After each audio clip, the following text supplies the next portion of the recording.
Have you heard of Highguard?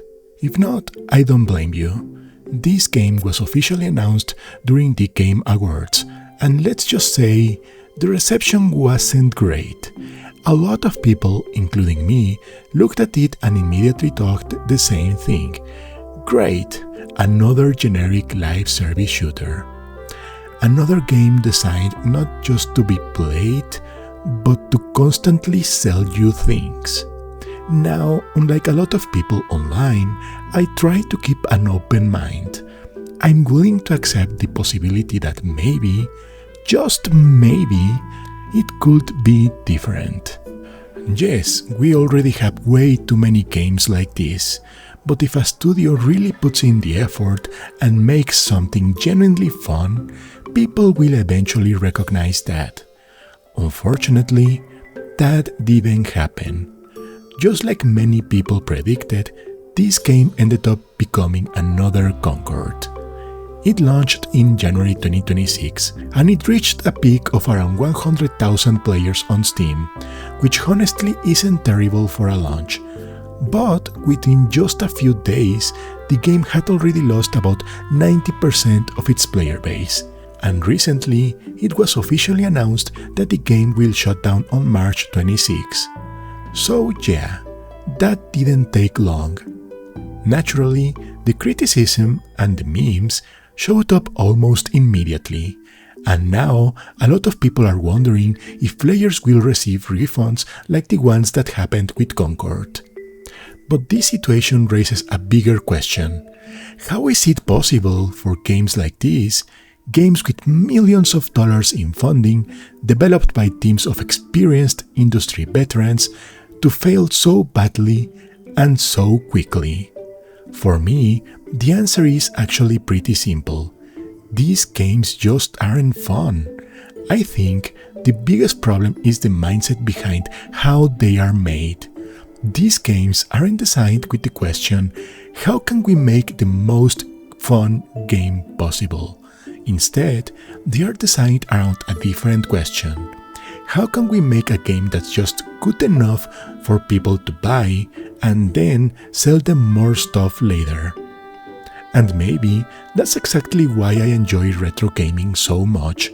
Back then, developers had a much simpler goal: make the game as fun as possible. Because if the game was fun, people would buy it. The game you are seeing in the background is one of my all-time favorites, The Simpsons Hit and Run. This game came out years ago for the GameCube and other platforms from that era. And if you have never played it, imagine GTA, but with The Simpsons. It was simple, it was chaotic, and most importantly, it was fun. You just drove around Springfield, completing missions and exploring the city. And do you know what made this game, and many others from that era, so great? They weren't constantly trying to sell you things. No DLC, no battle passes, no endless cosmetics. Every character skin and every vehicle in the game could be unlocked simply by playing the game, completing missions, achieving objectives. That's it. No credit card required. And honestly, it's exhausting to see what modern games have become. Sometimes, a game hasn't even released yet, and they are already selling the Standard Edition, the Deluxe Edition, the Ultimate Edition, Day 1 DLC, Battle Passes, cosmetics, microtransactions, and sometimes even skins in single-player games. Oh, and let's not forget the games that stay in beta for years and never leave that stage because the studio already made their money. But here is something I've never understood. Why does a game have a DLC on day 1? Does that mean the game was incomplete? Because if the content is already at launch, why isn't it just part of the game? And sometimes it gets even worse. You can go on Steam and find games with thousands of DLC packs, many of which could easily have been things you unlock through gameplay. Now look, I understand that deluxe editions can be a good way to reward people who buy a game on day 1, but some of these prices are getting ridiculous. A game should not cost more than $200. The argument studios often make is that game development today is incredibly expensive, that it requires huge teams, artists, musicians, programmers, designers, and that is true, but at the same time, we have seen small studios and even solo developers prove that you don't need a massive budget to succeed.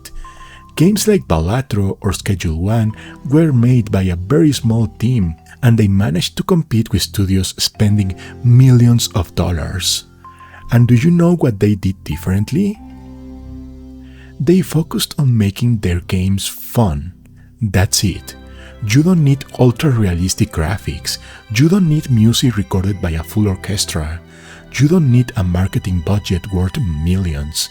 You just need a game that's fun and made with love. And maybe that's another reason why I enjoy retro gaming so much. Back then, games didn't bombard you with endless monetization systems. They just needed to be fun, and if they were, people bought them.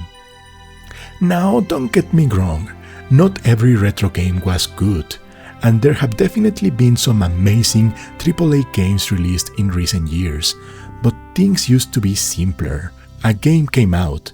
If it was good, people bought it. If it wasn't, they didn't.